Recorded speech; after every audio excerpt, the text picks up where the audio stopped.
Bismillahirrahmanirrahim. Assalamualaikum warahmatullahi wabarakatuh. Innal hamdalillah nahmaduhu wa nasta'inuhu wa nastaghfiruh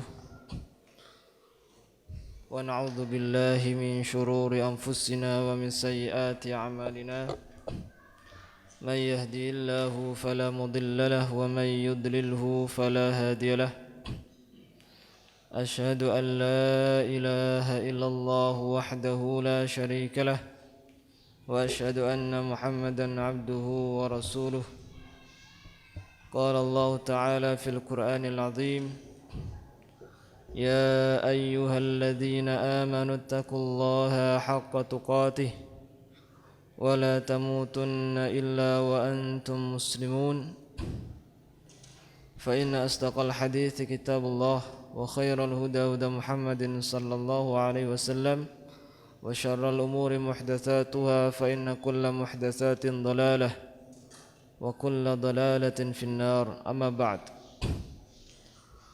معاشر الإخوة rahimani wa rahimakumullah. Kita bersyukur kepada Allah Subhanahu wa taala atas segala limpahan rahmat, hidayah serta inayahnya. Dan salawat serta salam semoga selalu tercurahkan kepada Nabi besar Muhammad sallallahu alaihi wasallam. Melanjutkan materi kita mengenai kitab Hilyatul Thalibul Ilm. Dan alhamdulillah kita sudah sampai pada pembahasan atau sudah selesai pembahasan mengenai al-luju' ilallah fi talabi wat tahsil. Kembali kepada Allah dalam mencari ilmu dan dalam mendapatkan ilmu. Sebagaimana yang sudah kami jelaskan pada pekan yang lalu, ketika kita sudah belajar, berusaha dengan kuat, berusaha dengan keras semampu yang kita miliki, akan tetapi ilmu yang kita dapatkan tidak seperti yang kita inginkan, maka kembalilah kepada Allah. Kembalilah kepada Allah Subhanahu wa taala. Berdoalah kepada Allah, mengeluh kepada Allah dan meminta agar dibukakan hati dan pikiran untuk bisa memahami ilmu yang kita pelajari ini. Mintalah kepada Allah. Karena tidak kita saja, para ulama-ulama zaman dahulu juga ada beberapa ilmu yang mereka susah untuk mereka kuasai. Sebagian di antara mereka ada yang susah belajar khat, susah belajar mantik, susah belajar saraf walaupun dia ahli nahwu, dan susah belajar nahwu walaupun dia orang Arab. Dan orang Arab sendiri paling tidak suka belajar sorof karena mereka sudah bisa bahasa Arab. Ketika belajar sorof bingung. Bahkan ketika ujian nahwu, ujian sorof, sebagian kawan-kawan dari Saudi nyontek, padahal mereka orang Arab, tapi pelajaran sorof nyontek mereka. Sama seperti kita, orang Indonesia malas belajar bahasa Indonesia. Sahih? Dan orang Arab malas belajar bahasa Arab.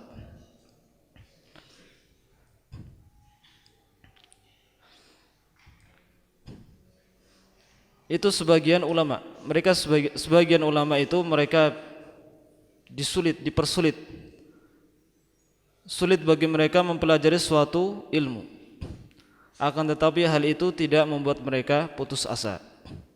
Mereka kembali kepada Allah, berdoa kepada Allah agar dibukakan pikirannya, dibukakan hatinya mengenai ilmu yang susah ia dapatkan ini, yaitu kembali kepada Allah Subhanahu wa taala. Dalam syarahnya Hilyatul Thalibul Ilm ini, Syekh Muhammad bin Shalih Al-Utsaimin menukil dari Syekh Abdurrahman As-Sa'di dan beliau menceritakan mengenai seorang ulama yang bernama Al-Kisai. Imam Al-Kisai ini susah belajar nahwu, susah sekali, hampir putus asa. Kemudian dia melihat ada seekor semut sedang membawa potongan roti, dan potongan roti itu berkali-kali lipat lebih besar dari tubuh semut, dari tubuhnya sendiri, tubuhnya sang semut. Dia berusaha untuk mengangkat potongan roti itu ke atas, melewati dinding, naik ke atas ke dinding, dibawa ke atas untuk dibawa pulang. Setiap kali dia melangkah ke atas, sebanyak itu pula roti itu jatuh. Tapi semut itu tidak putus asa. Setiap kali jatuh dia ambil, bawa naik. Jatuh lagi diambil, bawa naik. Jatuh lagi diambil, bawa naik. Terus sampai akhirnya dia bisa mengangkatnya ke atas. Dari pelajaran itu, dari apa yang dilihat oleh Imam Al-Kisai tersebut, ia mengatakan semut yang tidak berakal ini, yang kecil ini, mengangkat beban yang berkali-kali lipat lebih besar dari dirinya, tidak putus asa dengan rahmat Allah, tidak pernah menyerah, dia terus berusaha, dan akhirnya dia bisa. Maka sangat mungkin jika saya tidak putus asa, terus belajar, pasti saya akan bisa. Akhirnya beliau belajar terus, sampai akhirnya Allah bukakan pikirannya dan faham pelajaran nahwu.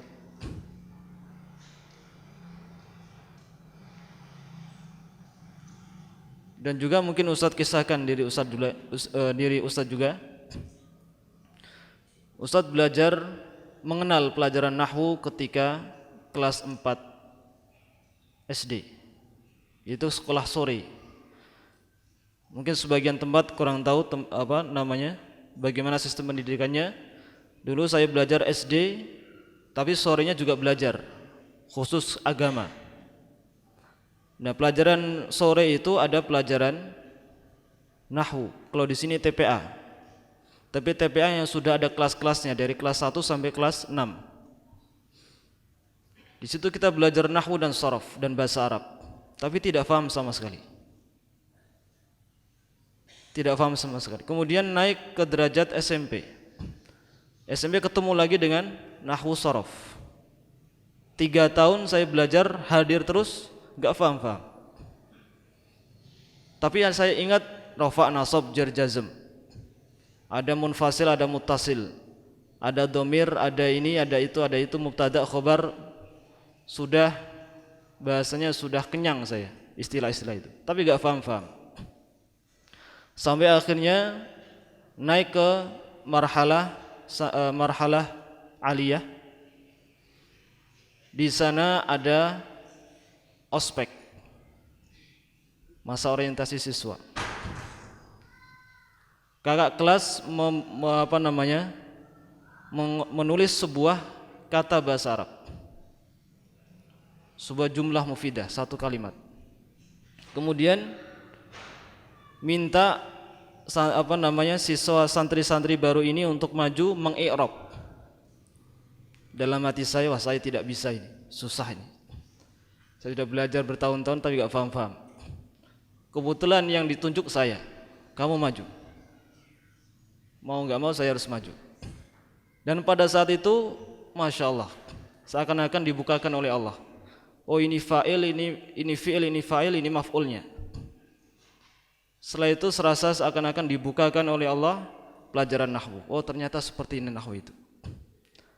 Artinya kapan pelajaran nahwu itu terbuka kita tidak tahu. Yang penting kita selalu hadir untuk berperang melawan kejahilan.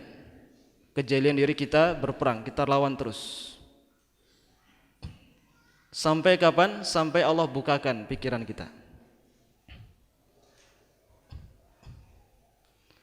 dan nggak tahu sebabnya itu dari mana, kita tidak tahu. Kapan itu dibukakan, kapan itu terjadi, kita tidak tahu.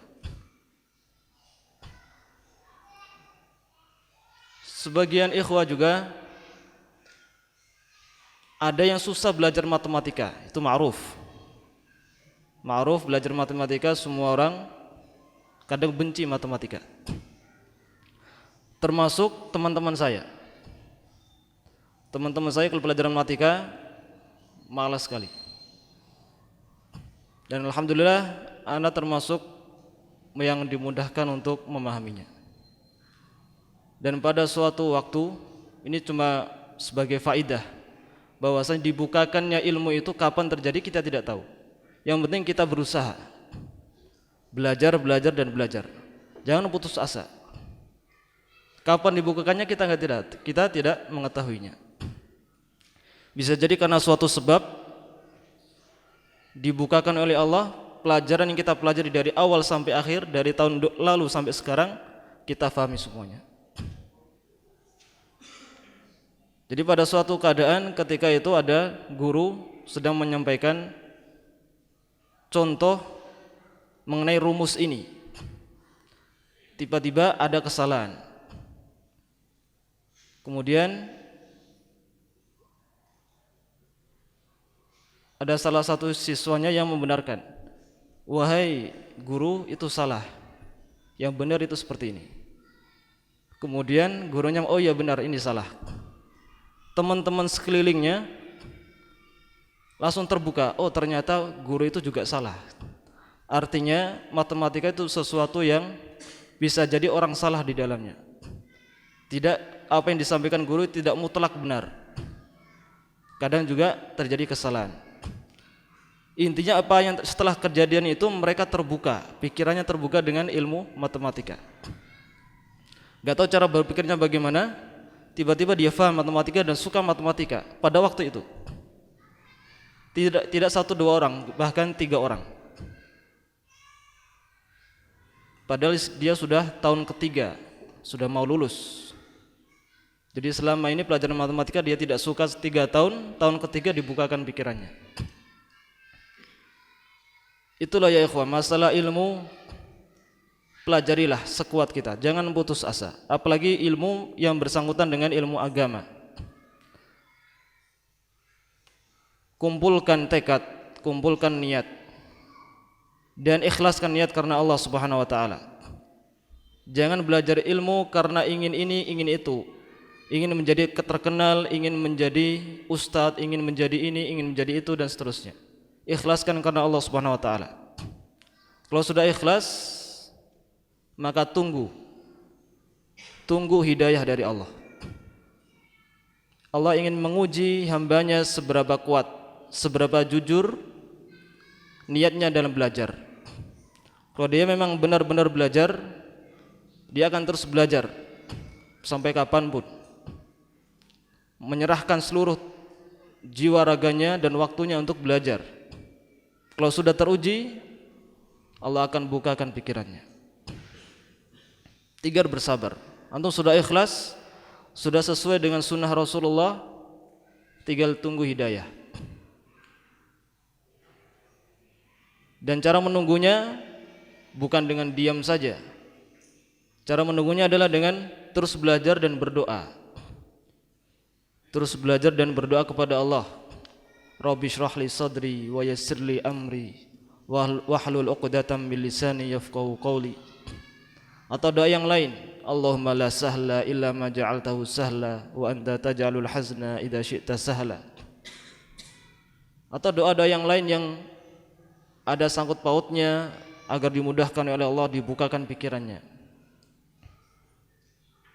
Allahumma 'allimna bima yanfa'una wanfa'na bima 'allamtana wa zidna ilma. Rabbi zidni ilma wa zukna fahma. Dan banyak sekali doa-doa seperti itu. Dawam, terus menerus dalam berdoa, dan tidak lupa belajar. Seperti yang dilakukan oleh Ibnu Taimiyah rahimahullah, ulama kadang juga tertutup dalam memahami suatu ayat. Dia faham kitab ini, kitab ini, kitab ini, tapi pemahamannya tidak 100%, kadang cuma 50%, kadang cuma 25%. Padahal makna di dalam kitab ini dalam. Dia menyelaminya cuma sebatas 25% saja. Dia ingin memahaminya lebih. Maka caranya bagaimana? Berdoa kepada Allah. Berdoa kepada Allah. Seperti Ibnu Taimiyah, ada beberapa ayat yang beliau tidak faham maknanya. Faham tapi sebatas sekian persen. Beliau ingin faham lebih dalam lagi. Maka caranya bagaimana? Beliau berdoa kepada Allah. Ya muallima Adam wa Ibrahim, alimni, wa ya mufahima Sulaiman, fahimni. Ini adalah doanya Ibnu Taimiyah, tidak ada dalam Al-Quran dan Sunnah. Ini yang sebagai doa, soal, minta kepada Allah dengan tawasul berupa apa? Perbuatan Allah. Jadi tawasul itu ada yang dibolehkan, ada yang tidak dibolehkan. Tawasul dibolehkan adalah tawasul berdoa dengan tawasul kepada ibadah. Kedua dengan sifat Allah atau dengan perbuatan-perbuatan Allah. Seperti apa yang disampaikan oleh Ibnu Taimiyah, ya muallima Ibrahim, wahai muallim, wahai zat yang mengajari Adam dan Ibrahim. Mengajari itu adalah fiilnya Allah, perbuatannya Allah. Alimni, ajarilah aku. Jadi bertawasul dengan perbuatan Allah ini diperbolehkan. Adapun yang tidak diperbolehkan apa? Tawasul dengan orang yang sudah meninggal. Tawasul dengan orang yang sudah meninggal. Dan antum mungkin sudah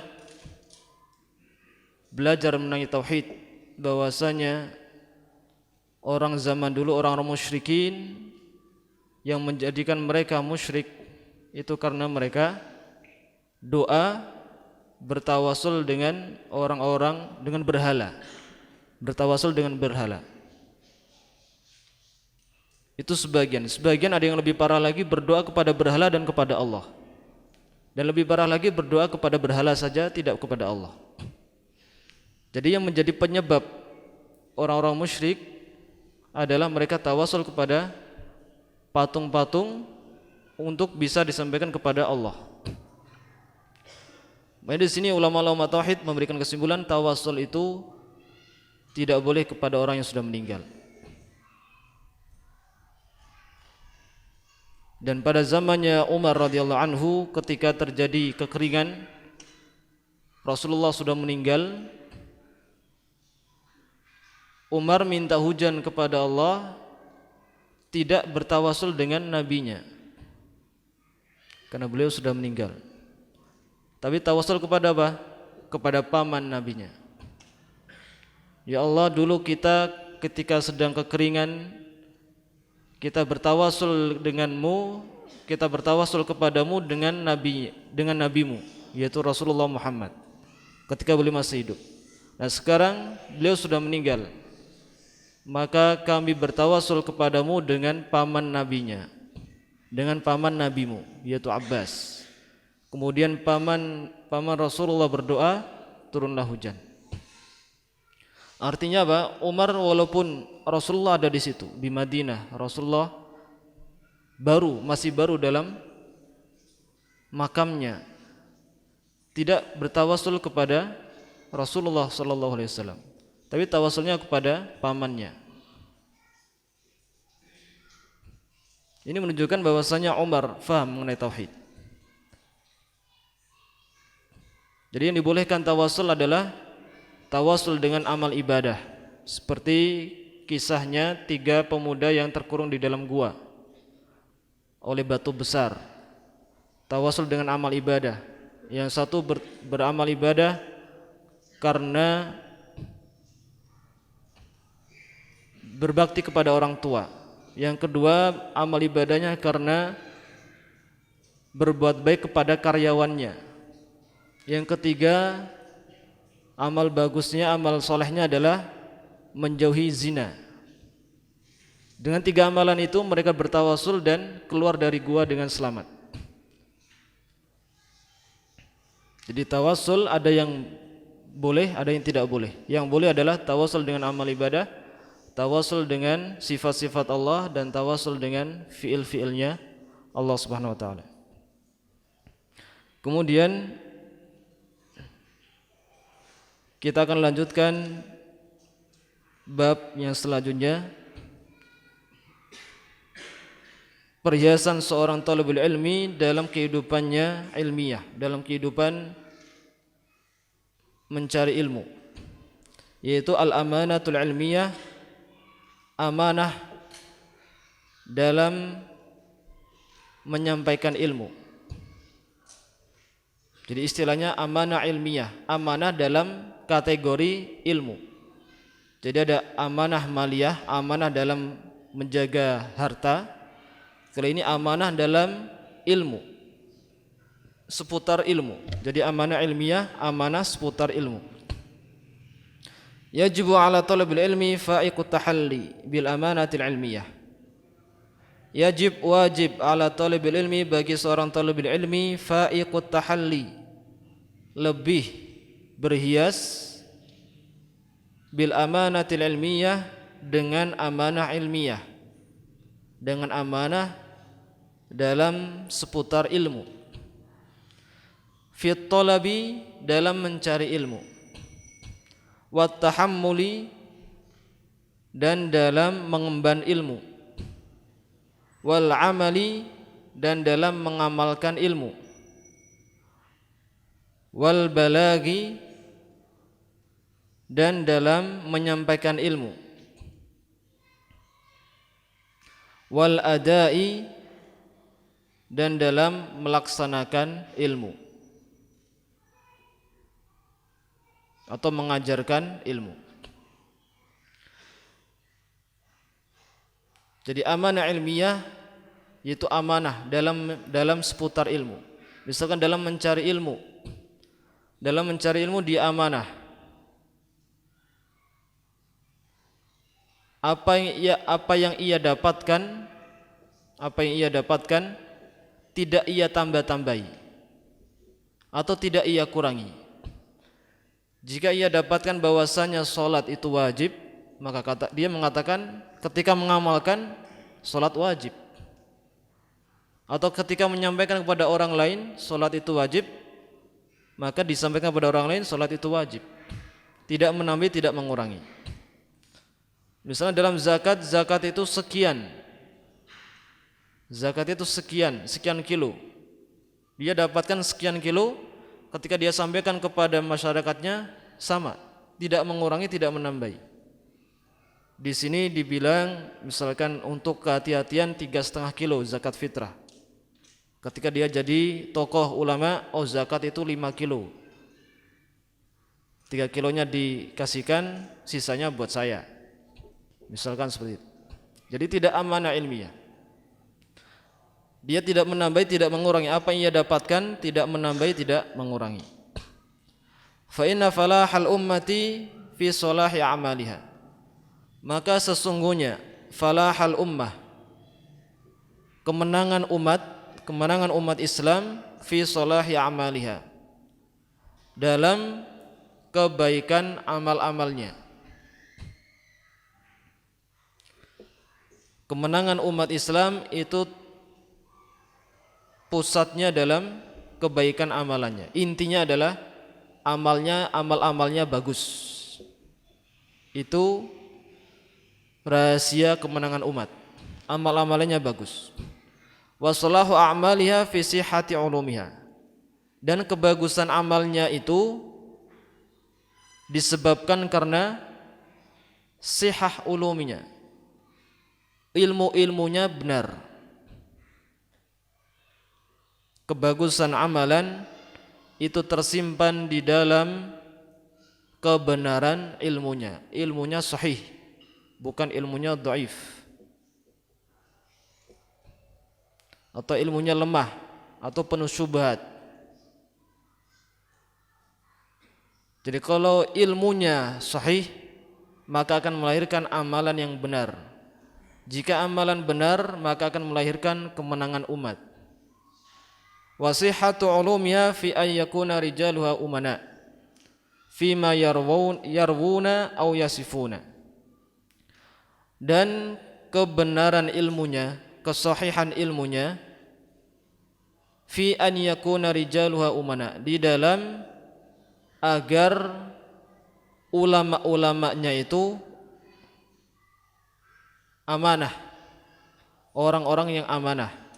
Fima yarwuna, di dalam apa yang mereka riwayatkan, au yasifuna, atau yang mereka sifatkan.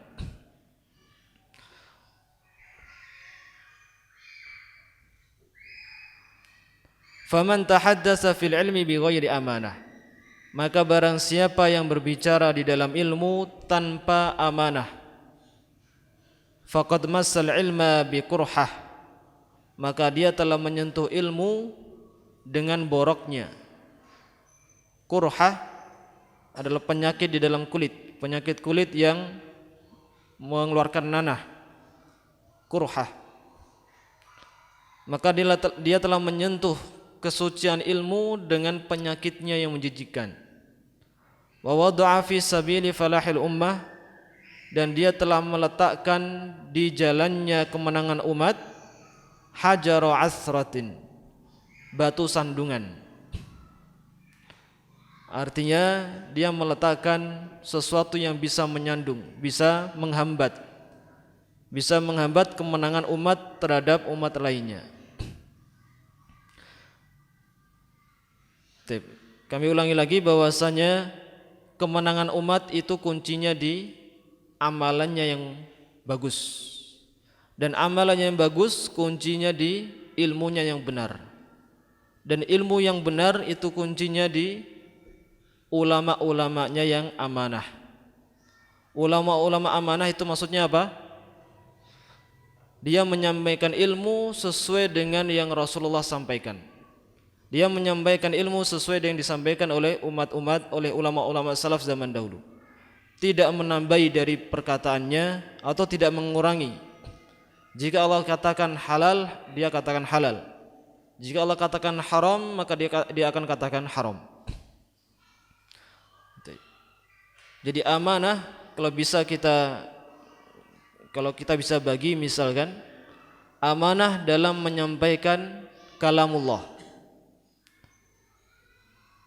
Ada amanah dalam menyampaikan kalamullah, amanah dalam menyampaikan sunnah Rasulullah, amanah dalam menyampaikan perkataan ulama. 3 perkara ini. Amanah dalam menyampaikan kitabullah, maksudnya apa? Ketika Allah mengatakan fawailul lil musallin alladzina hum an salatihim sahun, jika Allah mengatakan seperti ini jangan dipotong. Fawailul lil musallin, nuqtah, titik. Sehingga dia mengatakan Allah melaknat, Allah mendoakan celaka bagi orang-orang yang sholat. Padahal hakikatnya tidak seperti itu. Misalnya bicara di depan orang-orang yang tidak tahu, dia mengatakan Allah telah berfirman fawailul lil musallin. Tidak meneruskan, tidak amanah dalam menyampaikan ilmu, dipotong seenaknya. Mengatakan fawailul lil musallin, celakalah orang-orang yang sholat. Maka orang yang mendengarnya akan merasa, oh kita tidak sholat saja, Allah mendoakan celaka orang-orang yang sholat. Nah, orang seperti ini bukan amanah ilmiah. Kalau amanah ilmiah dia akan menyampaikan semuanya. Fawailul lil musallin alladzina hum an salatihim sahun. Orang-orang yang sholat, yang mereka dalam sholatnya itu lalai atau malas. Itu menceritakan orang-orang munafikin yang sholatnya itu di akhir waktu. Sholat asar nanti kalau jam 5 baru sholat. Sholat maghrib nanti kalau sudah mau isya baru sholat. Sholat duhur nanti kalau sudah mau asar baru sholat. Sholat subuh sudah mau duhur baru sholat. Atau bangun tidur sebangunnya, tidur bangun sholat. Itu adalah Allah akan doakan celaka orang-orang yang seperti ini. Atau dalam contoh lain dalam kalamullah, misalkan Allah berfirman, la taqrabus salata wa antum sukara. Janganlah kamu dekati salat dalam keadaan mabuk. Kemudian dia mengatakan, oh berarti kalau kita tidak dekat-dekat waktu salat boleh mabuk berarti. Apalagi kalau salat Isya, oh habis salat Isya langsung pesta. Jadi kalau yang tidak amanah ilmiah, dia menyampaikan sepotong saja. La taqrabus salata wa antum sukara. Padahal kalau dia amanah ilmiah, dia akan menyampaikan semuanya.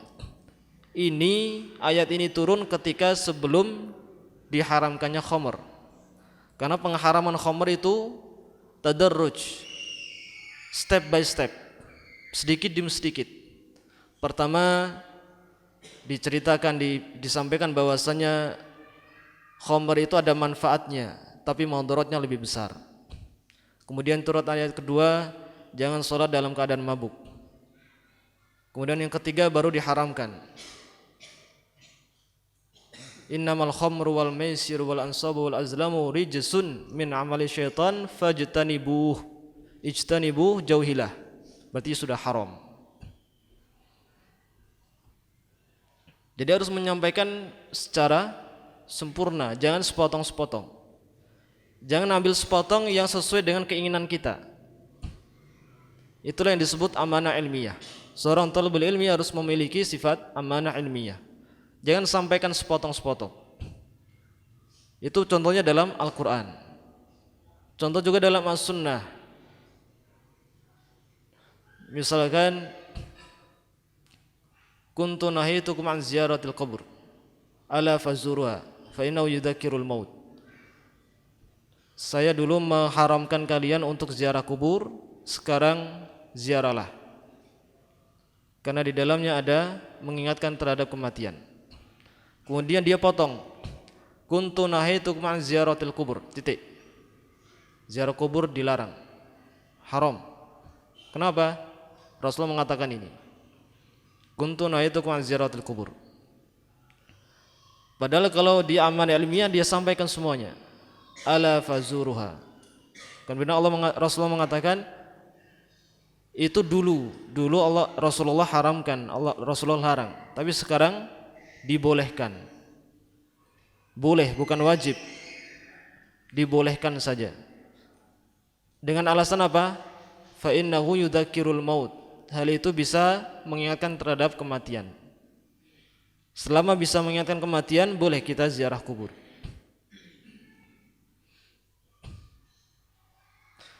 Itu amanah ilmiah dalam hadis. Amanah ilmiah dalam hadis juga contohnya hadis yang dhaif, katakan dia dhaif. Hadis yang sahih, katakan dia sahih. Jangan dibalik, hadis dhaif dikatakan sahih, hadis sahih dikatakan dhaif. Hadis yang benar-benar sahih dikatakan, oh ini hadis dhaif, ini tidak benar. Ini sudah tidak cocok dengan zaman sekarang. Ini salah. Ini bukan amanah ilmiah. Sudah benar-benar hadis dhaif, dia katakan hadis ini sahih. Coba cari di kutubus sittah, kutubus tis'ah, di nomor ini, nomor ini. Orang yang diajak bicara orangnya tidak punya kitabnya, cuma sekedar bisa menang debat. Antum tidak tahu hadis ini sahih, coba cari di kitab ini. Dia tidak punya kitabnya, dan dia juga tidak mau meminjamkan kitabnya untuk dicek. Ini namanya tidak amanah ilmiah. Contoh lain dalam menukil perkataan ulama. Jadi perkataan ulama, misalkan ulama mengatakan ini haram, kemudian dia nukil ini halal. Ulama mengatakan ini boleh, tapi dia katakan ini sunnah. Boleh sama sunnah itu berbeda. Boleh itu tidak ada pahalanya, kalau sunnah ada pahalanya.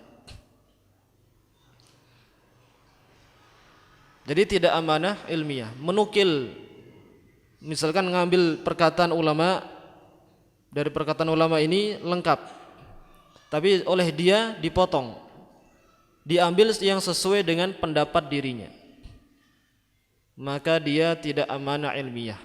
Dia tidak amanah dalam menyampaikan ilmu. Ini dilarang, ini haram. Ini bukan akhlaknya seorang talibul ilm. Hendaknya dijauhi dengan sejauh mungkin.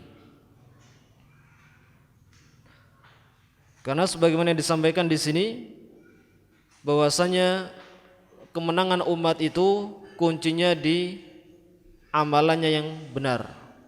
Dan amalannya yang benar kuncinya di ilmunya yang benar. Ilmu yang benar kuncinya adalah ulamanya yang amanah.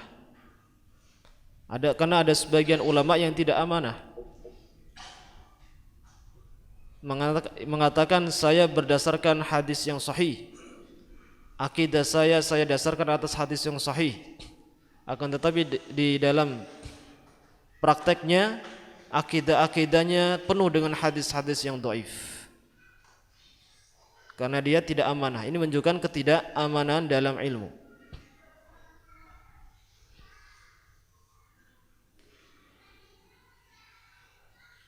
Dan dia seakan-akan telah meletakkan batu untuk batu sandungan, bukan batu loncatan. Batu loncatan bisa menjadikan lebih tinggi. Kalau batu sandungan menjadikan jatuh. Jadi umat sudah semangat untuk mengejar kemenangan, karena ada batu di situ, tersandung, jatuh. Kalau sudah jatuh, ngulang dari awal lagi. Seperti orang yang lari cepat, dia akan diawali dengan langkah-langkah dulu, 1 langkah, 2 langkah, baru lari yang cepat. Semakin lama semakin cepat. Tapi kalau sudah kesandung, jatuh, ngulang dari awal lagi. Nah, orang-orang yang tidak amanah dalam menyampaikan ilmu seperti orang yang meletakkan batu sandungan. Jadi menjadi merugikan umat. Sudah berjalan lama, kemudian diberi batu sandungan, akhirnya jatuh dan mengulang dari awal lagi. Kun qala al-mu'allif rahimahullah la takhlu at-tawaif al-muntamiyatu ila al-ulumi min ashkhasin la yatlubuna al-ilma liyatahallu bi asna fadilah. La takhlu, tidak pernah kosong, at-tawaiful muntamiyah, kelompok-kelompok yang menisbatkan diri ilal ulumi, kepada ilmu, min ashkhasin, dari orang-orang, la yatlubuna al-ilma, yang tidak mencari ilmu, liyatahallu bi asna fadilah, untuk berhias diri dengan keutamaannya yang tinggi, aw liyanfa'un nasa bima 'arafu min hikmah, atau agar bisa memberikan manfaat kepada manusia dengan apa yang ia ketahui dari hikmah. Wa amsalu haula'i la tajidul amanata fi nufusi mustaqirran, dan orang-orang yang semisal mereka tidak ditemukan amanah dalam jiwa-jiwa mereka tetap. Amanah mereka tidak tetap, goyah. Amanahnya sering goyah. Kadang pakai sahih, hadis sahih, kadang pakai hadis dhaif, dan seterusnya. Tidak mantap, tidak tetap amanahnya. Fala yataharrajuna an yarwu ma lam yasma'u. Mereka tidak segan-segan, mereka tidak merasa keberatan untuk menyampaikan sesuatu yang tidak mereka dengar sebelumnya. Artinya mereka tidak segan-segan mengarang. Belum pernah dengar ilmu mengenai hal ini, cuma dia bicara masalah itu. Belum pernah belajar masalah fikih, tapi dia bicara masalah fikih. Belum pernah belajar masalah faraid, dia mengajarkan faraid. Au yasifu ma lam ya'lamu, atau dia memberi sifat apa yang belum ia ketahui. Dia mensifati ini, belum pernah ke Madinah, dia mensifati Madinah seperti ini, seperti ini, seperti ini. Belum pernah ke Makkah, Makkah itu seperti ini, seperti ini, seperti ini. Belum pernah ke Mesir, Mesir itu seperti ini, seperti ini. Jadi mensifati apa yang belum ia ketahui. Kalaupun dia pernah lihat gambar-gambarnya mungkin bisa. Tapi dia tidak pernah dengar, tidak pernah melihat videonya, mendengar dari orang lain atau hadir di suatu tempat kemudian dia cerita mengenai tempat tersebut. Wa hadha ma kana yad'u jahabadata ahli ilmi ila naqdi rijal.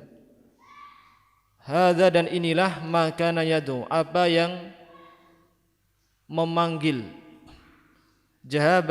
jahabadata ahli ilmi, pembesar ahli ilmu, ila naqdi rijal, kepada selektif orang-orang, menyeleksi rawi-rawi. Jadi maksudnya di sini adalah pasti dalam setiap generasi penuntut ilmu ada di antara penuntut ilmu itu yang belajar bukan karena ingin mendapatkan fadilah talabul ilm. Mencari ilmu bukan untuk mendapatkan fadilahnya ilmu. Mencari ilmu bukan untuk mendapatkan manfaat darinya kemudian disampaikan kepada orang lain. Dia sekedar mencari ilmu untuk sesuatu yang lain, bukan untuk Allah, bukan karena Allah, tapi untuk dirinya sendiri, untuk sesuatu yang ingin ia capai di dalam dirinya. Bukan untuk memberikan manfaat kepada orang lain, bukan untuk mendapatkan fadilah, keutamaan-keutamaan dalam menuntut ilmu dan lain sebagainya. Dan orang-orang seperti ini ketika sudah sampai derajatnya, orangnya cerdas masalah, tapi niatnya tidak cerdas, niatnya tidak pas, niatnya tidak ikhlas. Sehingga ketika dia sudah sampai pada suatu jabatan, dia menyampaikan tidak segan-segan untuk menyampaikan sesuatu yang tidak ia ketahui. Oh, saya tahu ini seperti ini, padahal dia tidak tahu ilmunya. Atau mensifati sesuatu yang belum pernah ia melihatnya. Dan ini sudah ada dari zaman dulu, dari zamannya sahabat, tabi'in, tabi'ut tabi'in. Maka dari itu ulama-ulama zaman dulu, ulama-ulama salaf merasa terpanggil untuk menakdir rijal, untuk menseleksi rawi-rawi. Rijal di sini adalah laki-laki, tapi maksudnya para ulama. Rijal itu para ulama. Karena ada rajul tapi tidak rajul. Jadi rajul itu ada dua makna. Rajul bermakna laki-laki yang selain perempuan, atau rajul bermakna laki-laki pemberani, bukan laki-laki yang pengecut. Jadi rijal di sini disifatkan kepada para ulama karena mereka apa? Pemberani. Berani memegang, berani belajar, berani safar, berani menghabiskan waktu dan hartanya untuk ilmu. Mereka adalah rijal. Maka dari itu ada ilmu naqdir rijal. Karena sudah tahu, ulama-ulama zaman dulu sudah tahu ada sebagian talibul ilmi yang tidak serius dalam mencari ilmu. Ada yang mencari ilmu karena dunia atau karena ingin mendapatkan jabatan yang tinggi. Maka ulama terpanggil untuk menakdir rijal, untuk menseleksi para rawi, menseleksi para ulama. Maka muncullah ilmu apa? Jarah wa ta'dil. Jarh wa ta'dil. Orang ini ingin mengalahkan saingannya dengan mengatakan dia punya banyak hadis, sedangkan temannya hadisnya sedikit. Setelah dicek ternyata hadis yang banyak ini satu yang sahih, selainnya dhaif semuanya. Atau dia ingin sudah menjadi biasa antara teman itu bersaing. Ada persaingan yang sehat, ada persaingan yang tidak sehat. Saling bersaing dengan di antara mereka ada yang bersaing untuk menghafalkan hadis-hadis atau mengumpulkan hadis yang banyak. Safar ke sana, safar ke sana, safar ke sana, safar ke tempat ulama terkenal. Yang satu safar ke ulama yang terkenal. Tapi ada sebagian yang ketika sampai ke sana tidak ketemu ulamanya, akhirnya dia mengarang. Sami'tu an fulan, menyebut nama ulama yang terkenal tersebut. Setelah dicek sama ulama jarh wa ta'dil, oh ternyata dia tidak ketemu. Dia kesana tahun sekian dan tahun sekian juga ulamanya sudah meninggal, atau ulamanya sudah pindah ke tempat lain. Maka orang ini kadzab, orang ini berbohong. Dan orang kadzab, pembohong ini tidak layak diambil hadisnya. Maka muncullah ilmu jarah wa ta'dil, ilmunya para ulama hadis. Maka hadis itu ada hadis sahih, ada hadis hasan, ada hadis dhaif, ada dhaif jiddan, ada hadis maudhu', hadis yang ada hadis palsu, hadis yang tidak ada asalnya dan lain sebagainya. Itu bermula dari sadarnya ulama akan adanya talabul ilmi yang tidak amanah.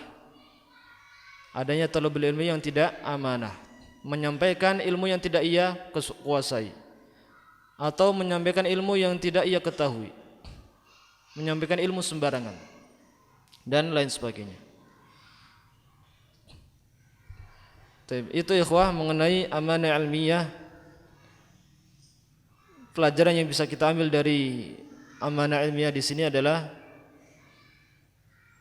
amanah tidak hanya di dalam harta saja, tapi amanah juga ada di dalam ilmu.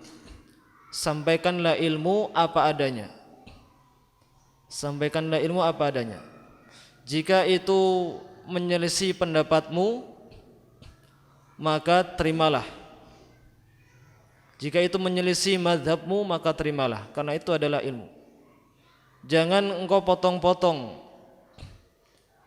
ilmu yang Anda dapat itu, baik dari Al-Quran, dari hadis, atau dari perkataan ulama. Anda potong, Anda ambil sesuai dengan mazhabmu. Jangan. Tapi ambillah seadanya. Memang faktanya seperti ini, kita ambil. Karena ternyata menyelisih mazhab kita. Kita selama ini berdasarkan hadis dhaif, ternyata ada hadis sahih yang menyelisihinya, maka kita harus terima. Kita harus terima. Jangan kita tutupi hadis dhaif, hadis sahih ini kita tutupi, kita hilangkan. Kita bahkan mencari-cari kesalahannya, kemudian mengatakan hadis ini dhaif, padahal ulama mengatakan hadis ini sahih. Jadi harus amanah ilmiah. Dan mungkin itu yang bisa kami sampaikan pada kesempatan kali ini. Semoga yang sedikit ini bisa bermanfaat untuk kita di dunia dan di akhirat. Dan kurang lebihnya kami mohon maaf. Fa aqulu qouli hadza astaghfirullah li wa lakum fastaghfiruhu innahu huwal ghafurur rahim. Subhanakallahumma wa bihamdika asyhadu an la ilaha illa anta astaghfiruka wa atubu ilaik. Assalamualaikum warahmatullahi wabarakatuh.